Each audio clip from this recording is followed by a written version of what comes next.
What if you found proof that your family had lived without you, years before you ever existed?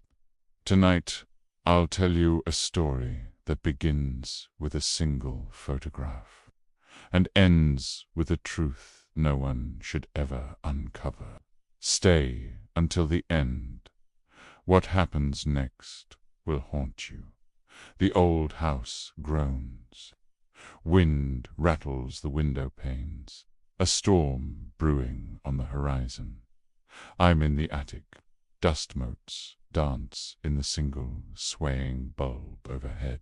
My parents asked me to clear out some of my grandmother's things. Old boxes, forgotten relics, a life packed away. The air is thick with the scent of decaying paper and time itself. Each creak of the floorboards sounds like a footstep behind me. The shadows in the corners seem to lengthen, to twist. I pull down a heavy leather suitcase from the top shelf. It's cold to the touch, unnaturally cold. The latches are rusted shut, but after a moment of struggle, they click open with a sound like a sigh. Inside, nestled among moth-eaten clothes, is an album. A photo album bound in dark, cracked leather. It's locked with a small, tarnished key. My fingers tremble as I turn the key. The lock gives way with a soft, metallic snap.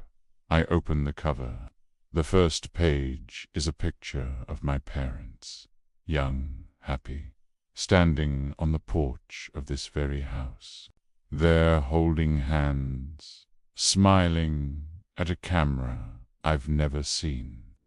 I flipped the page, another photo. My mother, sitting in the living room armchair, the one that's still downstairs. The wallpaper behind her is the same faded floral pattern. Everything is familiar. Every piece of furniture, every crack in the wall. It's my life, my home. Then I see it. My blood turns to ice. It's a family portrait. My father, my mother, standing on the front lawn, but they're not alone. Between them stands a small child, a little boy. The photo is dated on the back, the ink faded but legible, 1983, 20 years before I was born. It's impossible. A chill crawls up my spine, cold and sharp. Of course, I'm not in the photo. It was taken 2 decades before my time. That's expected.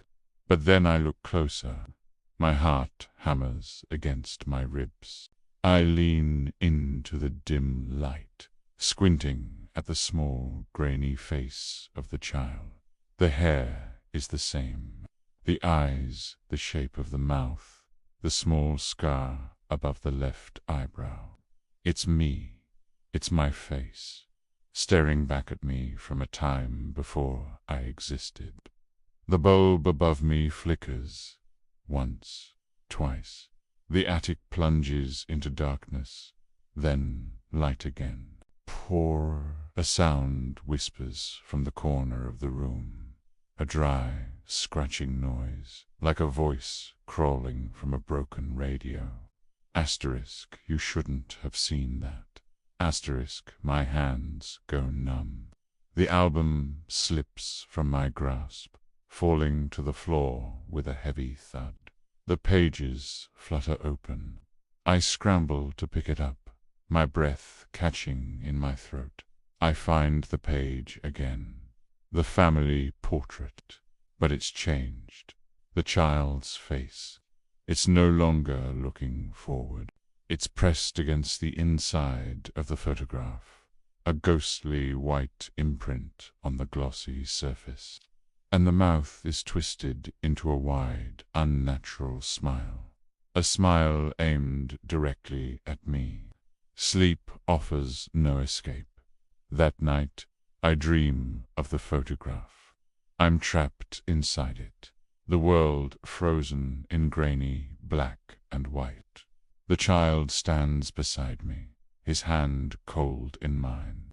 He leans in, his whisper filling my head.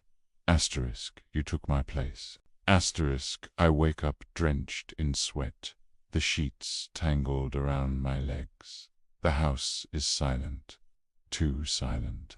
I get out of bed, my feet cold on the wooden floor. Something is wrong.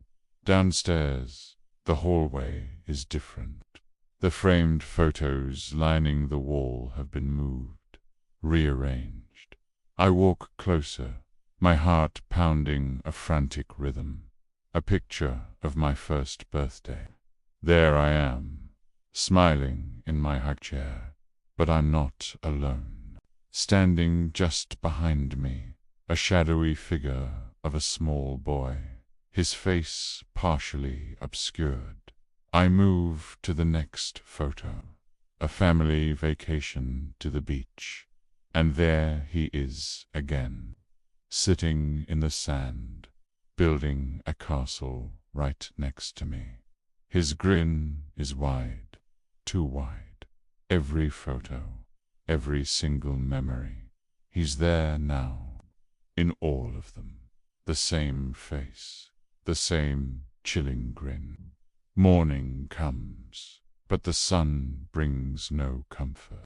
The house feels cold, invaded. I find my parents in the kitchen, their coffee untouched. I slam the album down on the table, the portrait of the grinning child facing up. Who is this? I demand, my voice shaking. Why does he look like me? My father won't meet my eyes. My mother's face is pale, her hands trembling as she clutches her mug.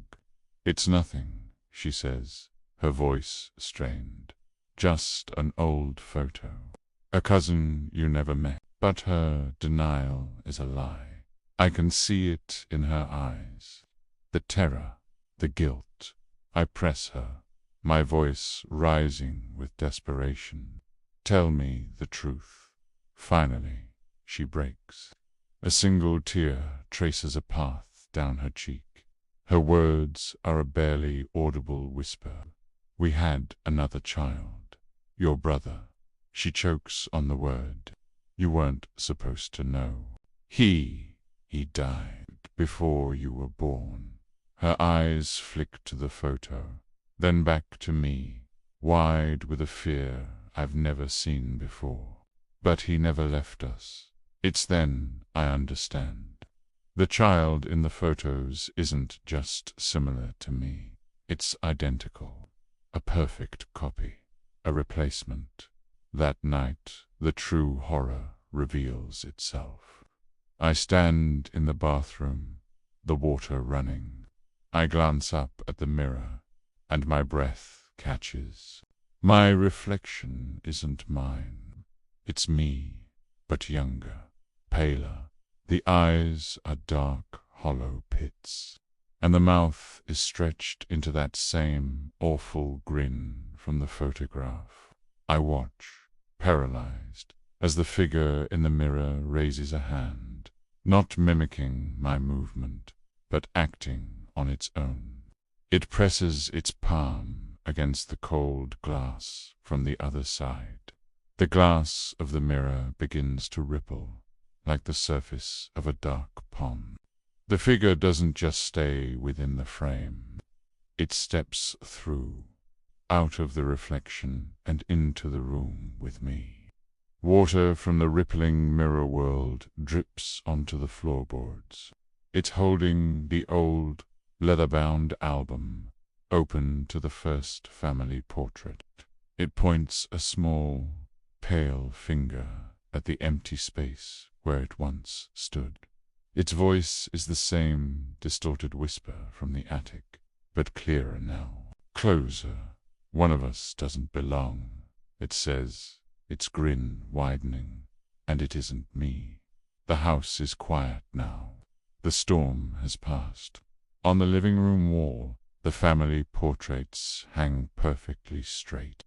In the center is a new one, a large framed photograph of the parents. They are smiling, and between them stands their son, a happy family. There is no trace of another child, no evidence that anyone else ever lived here. The photo is pristine, timeless, as if it has always been this way, as if I never existed at all. Next time you look at your family photos, count the faces carefully. One of them might not belong.